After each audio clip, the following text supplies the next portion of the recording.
The problem with living in a secular society and living in a society that has a lot of people that are atheists, that have no belief system at all, is you find a belief system. And that's a lot of these people that call themselves atheists, or they've subscribed to the religion of woke. A lot of people's moral compass and the guidelines that they've used to follow to live a just and righteous life has come from religion.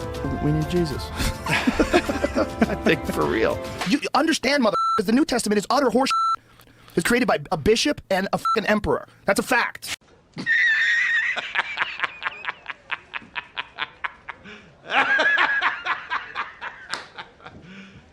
You serious? Hi folks, we're a new ministry. You can greatly support us by simply engaging. Comment, like, share, subscribe, but only if you like the content. That's fair. As always, God bless. Now let's get to it.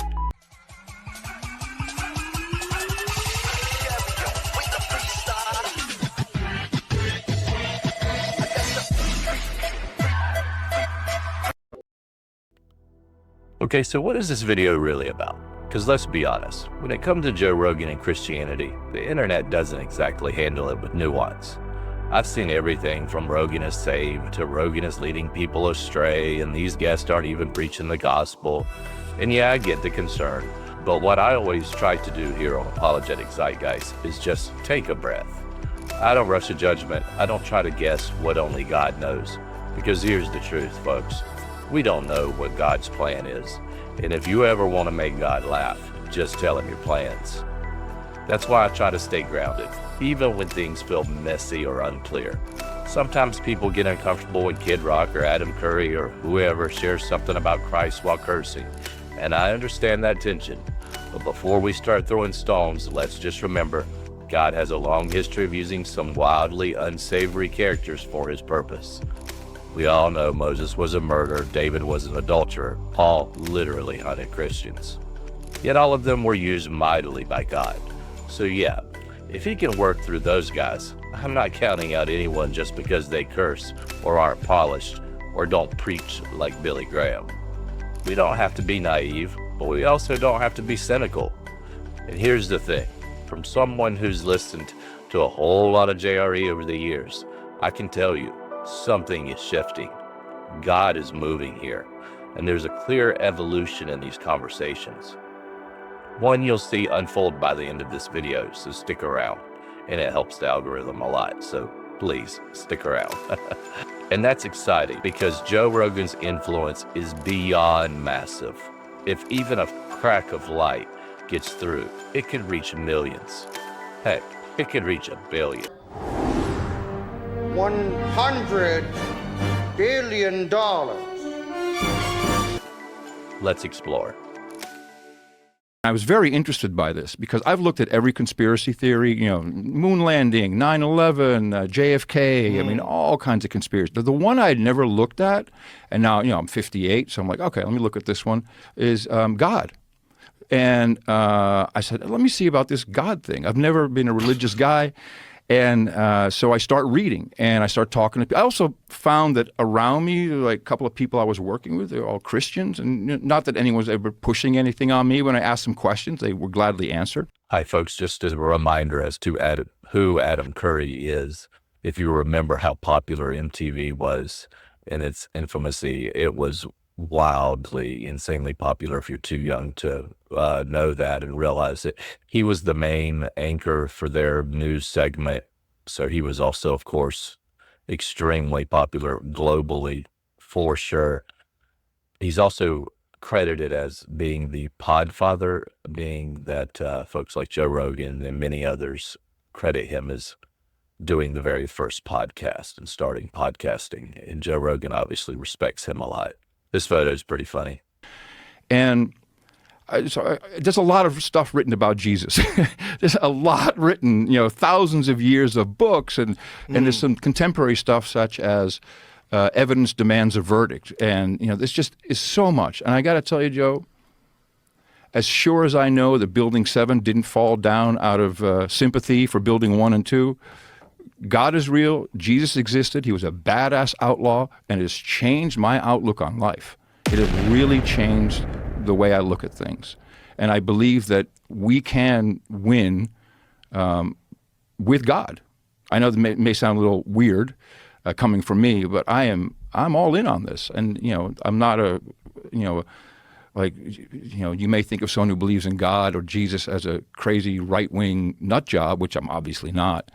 But man, it's powerful stuff when you put prayer into your life. It's really powerful, the Holy Spirit. I don't think there's anything weird about it at all. I mean, I think there's a reason why it exists, why it's so prevalent in so many cultures. It helps people. It's about love. Yeah. It's all about love. Bingo, Adam. It is all about love. 1 John 4:8, 4:16. God is love. Yeah. What do you think Jesus' role was? Who do you think he was?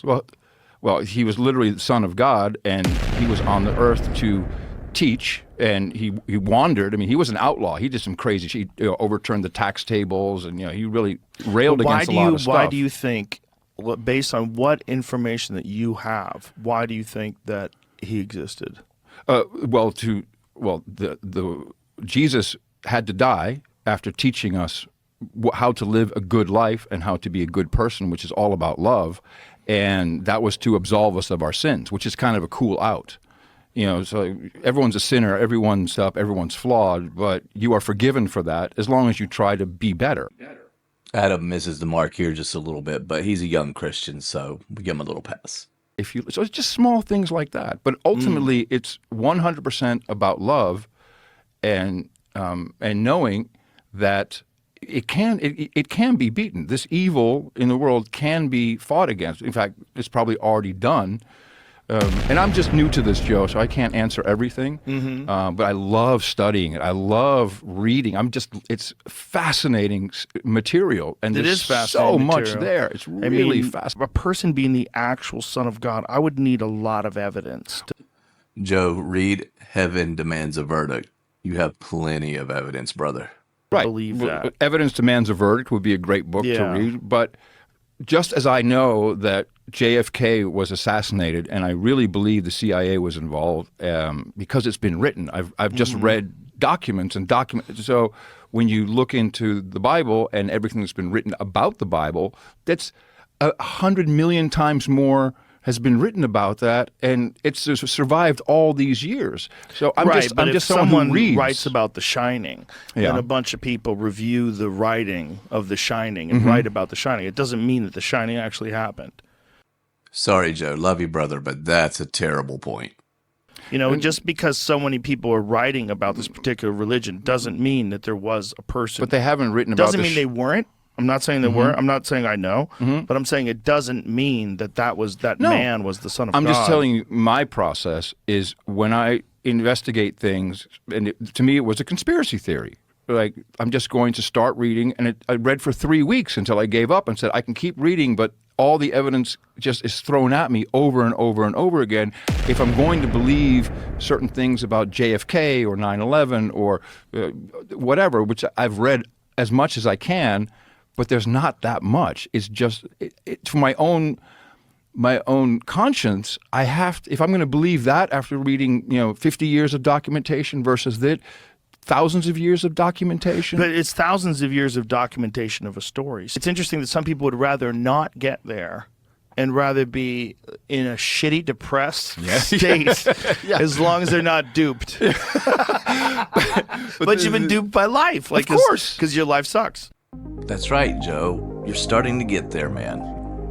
All right, folks, let's move on to the next video. I was going to try to make this a shorter video, but this stuff is so good. I hope you guys appreciate it. Please remember to engage, subscribe, comment, like. It helps out so much with this new ministry. Just trying to share the gospel the best way I can, folks. Really appreciate it. All right, let's jump into the next guest. Hey, folks, this one isn't very long, but check out how Rogan really starts to get it in this one. If the end times doesn't come and Satan can say, hey, guess what I can do? But here's the thought. Would somebody take that? If Satan really was clever. If he's real? If he's real. He is the prince and power of the air. He Right. is the great deceiver. He's very clever. Right. But if Satan is a real thing, what a genius thing to make it ridiculous to believe in him. What a genius thing to make it so that even saying you've communicated with Satan, or saying that You sound like a loon. You sound like a loon. Mm-hmm. Like Because if you we were just negate talking about this the him, other night. I said that if the president said God is with our troops, we would say awesome. But if the president said we've located the devil, he's in Afghanistan, and we're beginning bombing, you'd be in you'd be nutshell. like, what? What did And you you're just right say? about genius, because if you're ridiculed or look like a loon for believing in Satan, then by default you're a loon for believing in God. So he's done his job by negating everything. Well, sort of. Joe, you're getting there, my friend. You're getting there. Folks, sometimes people like to criticize this one because it's Kid Rock, but I want you to notice something. Out of all these clips that I've seen, and I've seen them all many times, no one calls out Rogan and invites him to know Jesus, and then even invites him to introduce him to his pastor. No one else does it like that. Jesus. Jesus. What if there was nobody there? Even better, I get What them if all you- myself, just me and Jesus. No, I mean, what if Jesus wasn't there? What if you go back and you're like, I just want to go see Jesus? And you're like, okay. He'd be What there. time? He's there.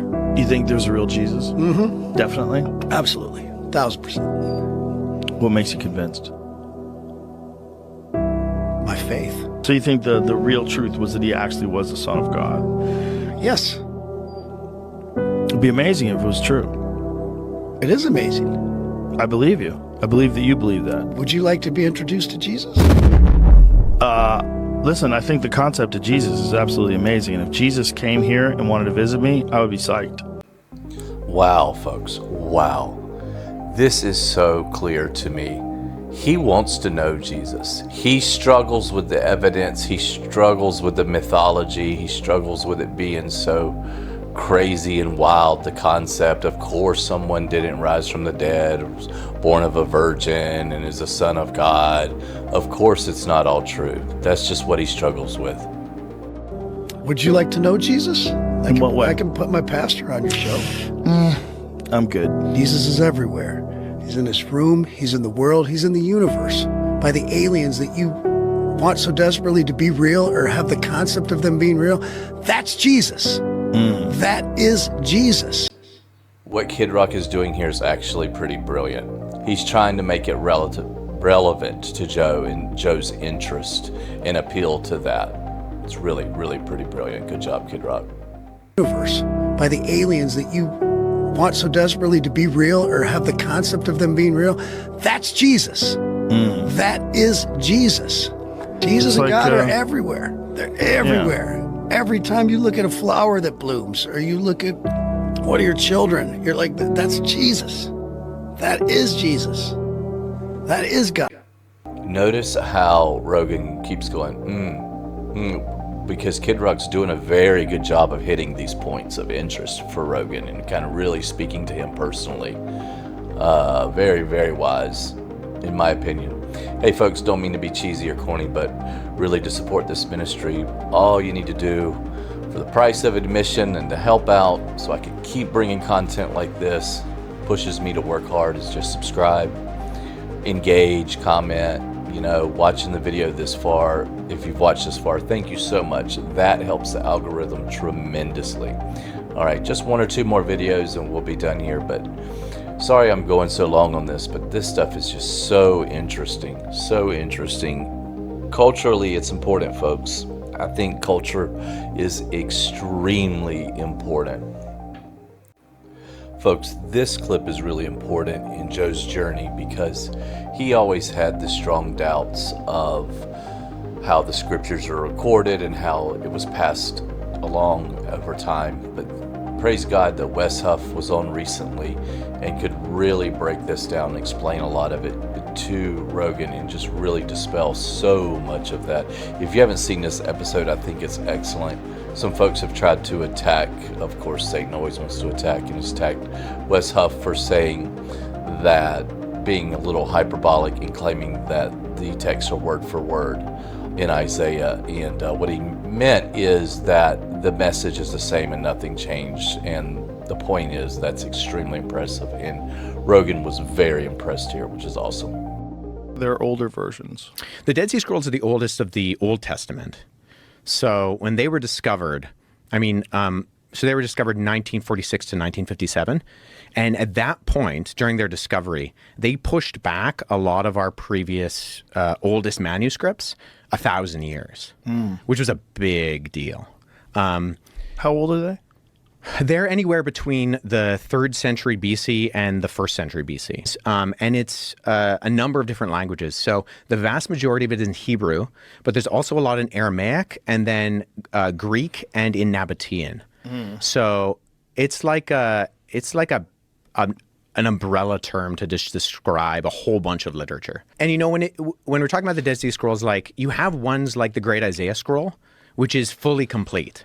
Like it's a copy of the book of Isaiah, and it's a full, complete scroll. But then other ones are so fragmentary that we think they're written in Hebrew, but we can't actually tell. So that one is fascinating. So this isn't true for all of the Dead Sea Scrolls, but when we discovered the Great Isaiah Scroll, previous to that, the earliest copy of Isaiah that we had was in the Masoretic text, which is in the Middle Ages. Whoa. Yeah, so it was literally 1,000 years. We literally pushed back our understanding of Isaiah 1,000 years.